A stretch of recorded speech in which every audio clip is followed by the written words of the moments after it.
عمر بن عبدالعزیز 3 بر اعظم پر حکومت کی. عمر بن عبدالعزیز، بنو امیہ، مروان 9 مہینے حکومت کی. اس کا بیٹا عبد الملک بن مروان 21 برس حکومت کی. اس کا بیٹا ولید 10 سال حکومت کی. اس کا بیٹا سلیمان 2.5 سال حکومت کی. اسی تخت پر بیٹھے عمر بن عبدالعزیز. پہلے چاروں نے اللہ کے شریعت کو قربان کیا حکومت کے لیے. عمر بن عبدالعزیز نے اپنے آپ کو قربان کیا اللہ کے لیے. حکومت کو پاؤں کے تلے رکھا اور اللہ کی رضا کو سامنے رکھا. کیسی سلطنت کی؟ جب گورنر تھے تو 60 اونٹوں پہ سامان چلتا تھا. جب امیر المومنین بنے تو بچے کہنے لگے ماں سے، بچے بچیاں 12 تھے، ماں سے کہنے لگے کہ عید کا موقع آ رہا ہے، ابا سے کہو ہمیں نئے کپڑے تو لے کر دیں. ان کی ماں کا نام ہے فاطمہ، بچوں کی ماں کا نام فاطمہ بنت عبد الملک. یہ دنیاوی سٹیٹس میں سب سے بڑی خاتون گزری ہے. آج تک اس کے لیول کی کوئی عورت نہیں آئی. دادا بادشاہ، باپ بادشاہ، 4 بھائی بادشاہ، 6 خامند بادشاہ، 7 نسبتوں سے یہ عورت شہزادی رہی ہے. حضرت عمر گھر آئے، بیگم نے کہا بچے کپڑے مانگ رہے ہیں. حضرت عمر کہنے لگے میرے پاس تو پیسے نہیں ہیں، تنخواہ میں تو مشکل سے روٹی پوری ہوتی ہے، کہاں سے لے کر دوں؟ تو تھوڑی دیر خاموش رہیں. بیگم پھر کہنے لگی آپ ایسا کریں، اگلے مہینے کی سیلری ایڈوانس لے لیں، اس سے میں کپڑے لے لیتی ہوں اور روٹی کا خرچہ میں مزدوری کر کے گھر بیٹھے مزدوری کر کے چلا لوں گی، آپ 1 مہینے کی تنخواہ ایڈوانس لے لیں. حضرت عمر بن عبدالعزیز واحد خلیفہ ہیں جن کے دور میں 3 بر اعظم میں زکوٰۃ لینے والا باقی نہیں بچا تھا. یہاں لاہور بھی ان کی حکومت کے نیچے تھا، جنوبی اسپین فرانس ان کے حکومت کے نیچے تھا، کاشغر تک ان کے حکومت کے نیچے تھا، استنبول کے دروازوں تک ان کی حکومت تھی. 3 بر اعظم میں ایک آدمی زکوٰۃ لینے والا نہ بچا. اور اپنا حال یہ ہے کہ بیگم سے کہہ رہے ہیں پیسے کوئی نہیں، کپڑے کہاں سے لے کر دوں؟ اور بیگم طریقہ بتا رہی ہے کہ آپ اگلے مہینے کی تنخواہ ایڈوانس لے لیں، اس سے میں کپڑے لے لوں گی اور چولہے کا خرچہ، روٹی کا خرچہ میں گھر بیٹھ کے مزدوری کر کے کما لوں گی. تو حضرت عمر کہنے لگے ہاں یہ ٹھیک ہے. باہر آئے وزیر خزانہ مزاحم، انہیں بلایا کہ بھائی ہمیں اگلے مہینے کی تنخواہ ایڈوانس چاہیے. یہ تنخواہ والے لوگ بیٹھے ہوئے ہیں، تنخواہیں لیتے ہیں. اس نے کاغذ قلم آگے رکھ دیا، کہا حضرت یہاں لکھ کے دے دیں آپ 1 مہینہ زندہ رہیں گے میں تنخواہ دے دیتا ہوں. آپ مجھے لکھ کے دے دیں آپ 1 ماہ زندہ رہیں گے میں آپ کو تنخواہ دے دیتا ہوں. چپ کر کے اٹھے، ایک لفظ نہیں بولے، گھر گئے. حضرت اپنی بیگم فاطمہ سے کہا بیگم بچوں سے کہہ دو کہ باپ کے پاس کپڑے لے کر دینے کی سکت نہیں ہے. اور خزانے ایسے بھرے پڑے تھے کہ زکوٰۃ لینے والا کوئی نہیں تھا. عید کی نماز ہوئی، نماز کے بعد جب ساری فیملی ملنے آئی اور بچے بھی ملنے آئے تو ان کو دیکھ کر ان کی آنکھوں میں آنسو آ گئے. کہنے لگے بچوں آج تمہیں دکھ تو ہوگا اپنے باپ پر کہ ایک جوڑا کپڑا بھی لے کر نہ دیا عید کا. تو ان کے ایک بیٹے نے کہا ابا جان آج ہم بڑے خوش ہیں، ہمارا سر اونچا ہے کہ ہمارے باپ نے مسلمانوں کے مال پہ ڈاکہ نہیں ڈالا، ہمیں قربانی کا بکرا بنایا لیکن مسلمانوں کے مال میں خیانت نہیں کی. یہ ان کا طرز حکومت تھا، اس طرح انہوں نے حکومت کی. گھر میں تشریف لائے تو بیٹیوں سے بات کی تو انہوں نے منہ پہ ایسے دوپٹہ رکھا ہوا، منہ پہ دوپٹہ رکھ کے بات کریں. تو فرمانے لگے کپڑا تو ہٹاؤ، دوپٹہ کیوں رکھا ہوا ہے؟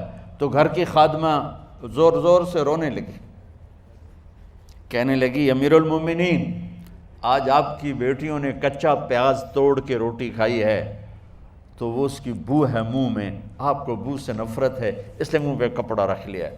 تو حضرت عمر اتنا روئے کہ ان کی داڑھی تر ہو گئی.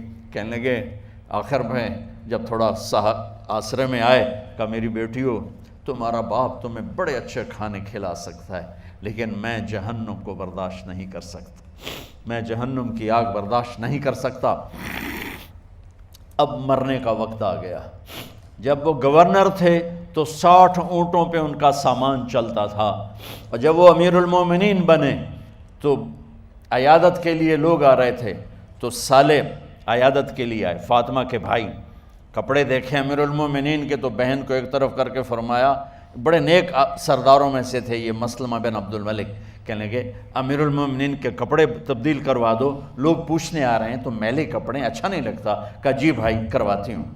اگلے دن جب وہ حال پوچھنے آئے تو پھر وہی کپڑے تھے، تو انہوں نے ان کو الگ جا کر کہا بہن میں نے تمہیں کہا تھا کپڑے بدلوا دیتی، کیوں نہیں بدلوائے؟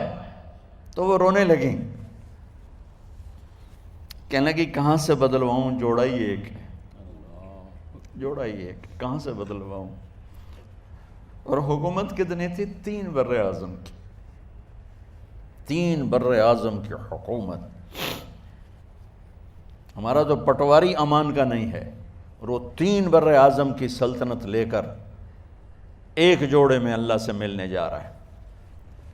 ان کو زہر دیا گیا، جب ان کی موت کا وقت قریب آیا تو انہوں نے رجا بن حیوہ کو بلایا، سننے والی بات ہے بچوں، ان سے فرمانے لگے سنو میں نے 3 بادشاہوں کو قبر میں اتارا، اب بچیاں تو قبرستان جاتی نہیں، ہم تو اپنے ہاتھوں سے قبر میں اتارتے ہیں اور اوپر مٹی ڈالتے ہیں اور اوپر اینٹیں ڈالتے ہیں اور پھر منو مٹی میں دبا کے واپس آتے ہیں، یہ منظر آپ بچیوں کے تو دیکھنے کا بھی نہیں ہے۔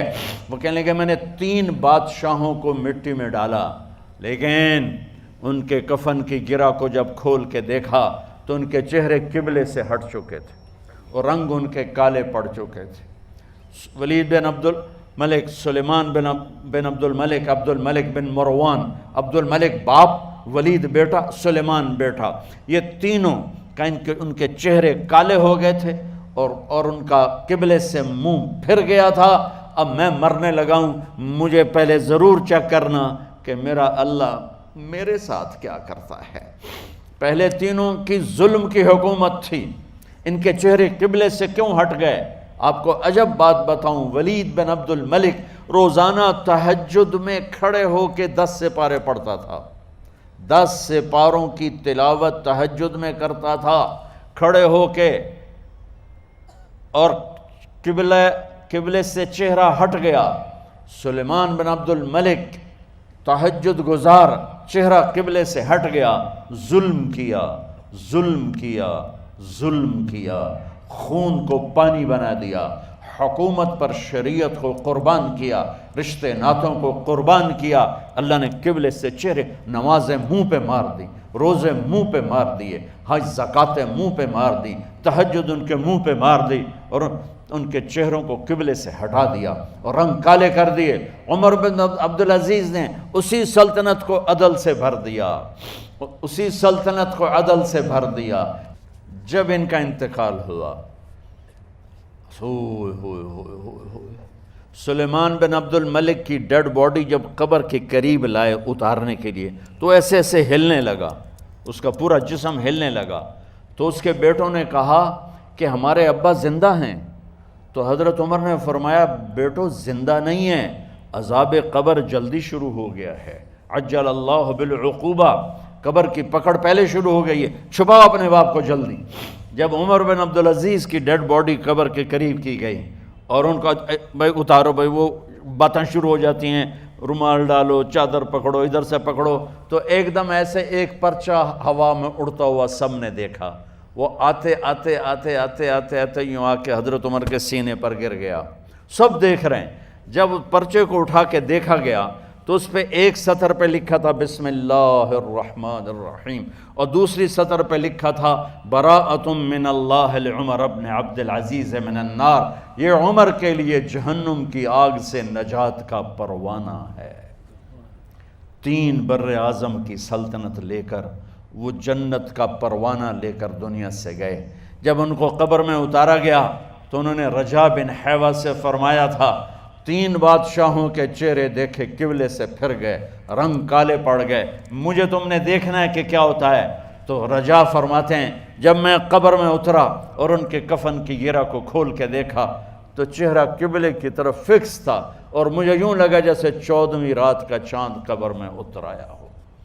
میرے عزیزو، طلبہ و طالبات، اللہ کو اپنی منزل بناؤ، اللہ کو اپنی منزل بناؤ، اللہ کو اپنی منزل بناؤ۔